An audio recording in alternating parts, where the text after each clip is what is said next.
नमस्कार दोस्तों, आपका हमारे YouTube चैनल कैरियर कोच पर स्वागत है। पिछले सेशन में हम लोगों ने झारखंड का भौगोलिक परिचय का अध्ययन किया था एवं उससे संबंधित 20 अति महत्वपूर्ण सवालों को हल किया था। यदि आपने वह सेशन नहीं देखा है तो कृपया आप उसे देख लें, क्योंकि झारखंड में जितने भी आगामी प्रतियोगी परीक्षाएं आयोजित की जाएंगी उनमें उन सवालों के आने की संभावनाएं अत्यधिक है। दोस्तों, आज हम लोग झारखंड के भूगोल के अंतर्गत झारखंड का एक नया टॉपिक झारखंड की भूगर्भिक संरचना का अध्ययन करेंगे। दोस्तों, झारखंड क्षेत्र अति प्राचीन संरचना गोंडवाना भूखंड का उत्तर पूर्वी क्षेत्र है। मैं उम्मीद करता हूं आपने गोंडवाना भूखंड के बारे में भूगोल में पढ़ा होगा। यदि नहीं पढ़े हैं तो आप इसे समझने का प्रयास करेंगे, क्योंकि यदि आप गोंडवाना भूखंड को नहीं समझेंगे तो झारखंड की भूगर्भिक संरचना को आप नहीं समझ पाएंगे। तो दोस्तों, पृथ्वी का जो स्वरूप आज हम लोग देख रहे हैं ये शुरू से ऐसा नहीं था। 250 मिलियन साल पहले आज के सारे महाद्वीप आपस में मिले हुए थे, जिसे हम लोग पैंजिया कहते हैं, एवं जल वाले भाग को पैंथालासा कहा जाता था। चंद्रमा के आकर्षण बल एवं पृथ्वी के गुरुत्वाकर्षण बल के कारण पैंजिया में विखंडन प्रारंभ हुआ और यह गोंडवाना और लॉरेशिया में विखंडित हो गया। आगे चलकर गोंडवाना भी दक्षिण अमेरिका, अफ्रीका, मेडागास्कर, भारतीय प्रायद्वीप, ऑस्ट्रेलिया और अंटार्कटिका में विखंडित हुआ। धीरे धीरे प्रायद्वीप उत्तर की ओर प्रवाहित हुआ और यह जाके यूरेशिया प्लेट से टकराया, जिससे भारत का निर्माण हुआ एवं बीच में टेथिस सागर के संकुचन से हिमालय का निर्माण हुआ।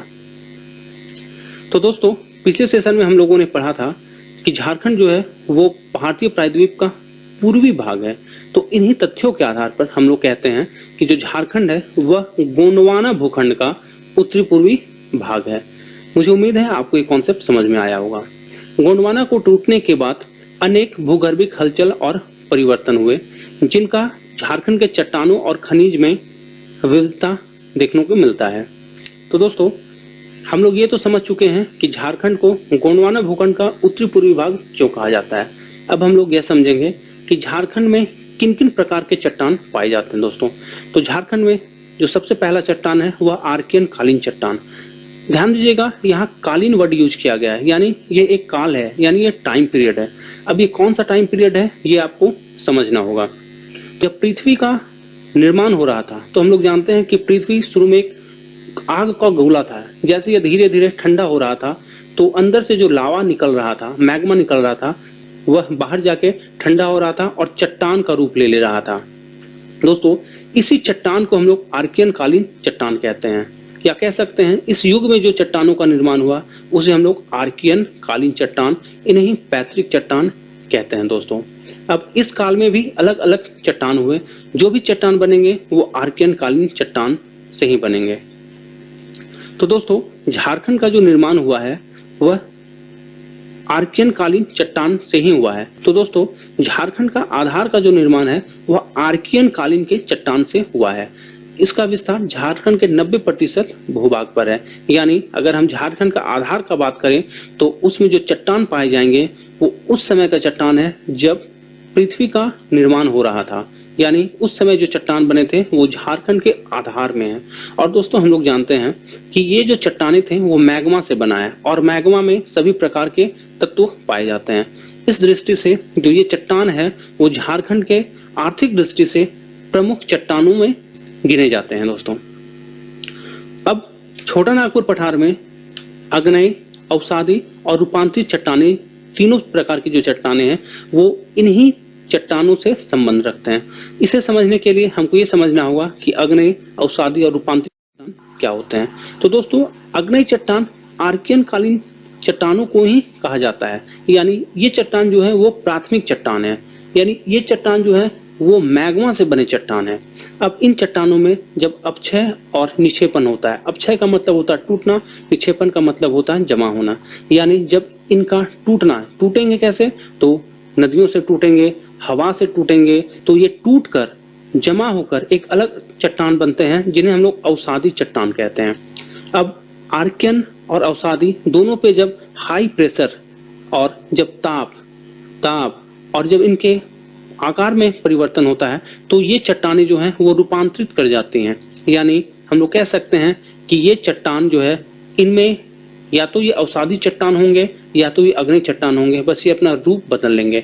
इन्हें हम लोग रूपांतरित चट्टान कहते हैं। तो चट्टानों को हम लोग 3 प्रकार में बांटते हैं, एक अग्नि चट्टान, एक अवसादी चट्टान और एक रूपांतरित चट्टान। तो दोस्तों ये जो तीनों चट्टान है वो चट्टान जो है वो आर्कियन कालीन चट्टानें ही झारखंड में पाए।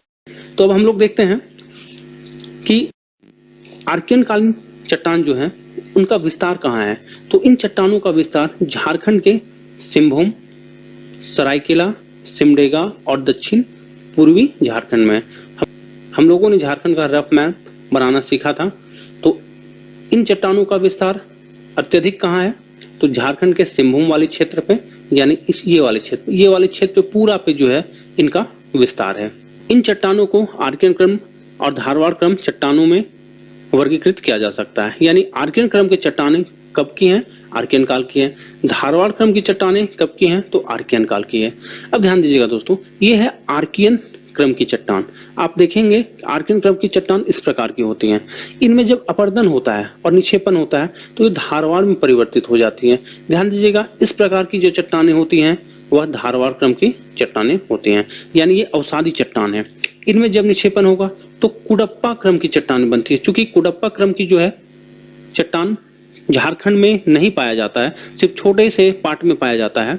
इनमें अपरदन के बाद ये बनते हैं विंध्यन क्रम के चट्टाने। अब ध्यान दीजिएगा कि आर्कियन क्रम चट्टाने में जब काफी दाब और ताप और इसके आकार में जब परिवर्तन होता है तब ये ग्रेनाइट, नीस और सिस्ट में रूपांतरित हो जाती है। यानी ये अवसाद से निर्मित नहीं है, ये अपने मूल रूप में ही है, परंतु इनका रूप परिवर्तित हो गया है। तो दोस्तों आर्कियन क्रम की जो चट्टानें हैं अभी हम लोगों ने पढ़ा, इनका निर्माण कैसे हुआ है, तो तरल लावा से हुआ है। और हम लोगों ने देखा था कि आर्कियन क्रम की चट्टानें उस समय बनी हैं जब धरती पे कोई जीव जंतु नहीं थे। तो यदि उस समय कोई जीव जंतु नहीं होंगे तो ये जीवाश्म रहित होंगे दोस्तों। और ये चट्टान जो है अब रूपांतरित होकर ग्रेनाइट, नीस और सिस्ट का रूप ले लिया है। तो सवाल यहाँ से भी बनता है कि जो आर्कियन क्रम की चट्टानें हैं वो रूपांतरित होकर किस रूप में पाई जाती हैं। तो आप याद रखेंगे ग्रेनाइट, नीस और सिस्ट में। तो मुझे उम्मीद है कि आपको ये समझ में आ गया होगा कि आर्कियन काल क्या था, उसके अंतर्गत आर्कियन क्रम की चट्टानें किनको कहते हैं। अब अगला चट्टान है धारवाड़। तो सबसे पहले सवाल आता है धारवाड़ क्रम की चट्टानें किस काल की हैं दोस्तों, तो ये हैं आर्कियन काल की। अब आर्कियन काल की अगर है तो हम लोग देखे थे कि इसमें तो सबसे पहले कोई जीवाश्म नहीं पाया जाएगा। ये जीवाश्म रहित इसलिए होंगी क्योंकि उस समय कोई जीव जंतु नहीं थे। अब हम लोग देखते हैं धारवाड़ क्रम की चट्टानें क्या हैं। इन चट्टानों का विकास आर्कियन क्रम की चट्टानों के अपरदन और निक्षेपण से हुआ है। अभी हम लोगों ने देखा जब आर्कियन क्रम की चट्टानों का अपरदन और निक्षेपण होता है तो बनता है ये धारवाड़ क्रम की चट्टानें। इनका नाम धारवाड़ ही क्यों पड़ा दोस्तों, क्योंकि ये कर्नाटक का एक जिला है धारवाड़, वहां ये काफी मात्रा में पाए गए थे, इस कारण इनका नाम धारवाड़ क्रम की चट्टानें रखा गया है। दोस्तों झारखंड में इनका मूल विस्तार कोल्हान क्षेत्र में है, इसलिए इन्हें कोल्हान क्रम की चट्टानें भी कहा जाता है। झारखंड में इन चट्टानों का विस्तार पूर्वी सिंहभूम, पश्चिमी सिंहभूम तथा सरायकेला, खरसावां जिले में है। ध्यान दीजिएगा ये है आपका आर्कियन कालीन चट्टानें इसमें, और इसी के अंतर्गत अभी हम लोग पढ़े कि ये धारवाड़ क्रम की चट्टानों का विस्तार यहाँ है। दोस्तों इन चट्टानों में धात्विक खनिज की उपलब्धता है जिसमें लोहा, तांबा, बॉक्साइट, निकेल, सोना, मैग्नीज, चांदी आदि प्रमुख हैं। इसलिए आप जितने भी धात्विक खनिजों की उपलब्धता आप देखेंगे कि ये कोल्हान वाले क्षेत्र में ही है। चूंकि धारवाड़ क्रम की चट्टानों का विस्तार कोल्हान वाले क्षेत्र में है और जितने भी खनिज तत्व जो हैं वो इन्हीं चट्टानों में पाए जाते हैं और इनका दोहन करना आसान होता है। क्योंकि पाए तो आर्कियन कालीन चट्टानों में भी होते हैं लेकिन उनका दोहन करना काफी मुश्किल होता है, इसलिए उनका दोहन नहीं किया जा सकता है। तो मैं उम्मीद करता हूं आपको यहां तक समझ में आया होगा। दोस्तों यदि आपने इस चैनल को लाइक और सब्सक्राइब नहीं किया है तो कर लें ताकि आपको नोटिफिकेशन मिलते रहेगा। Thank you.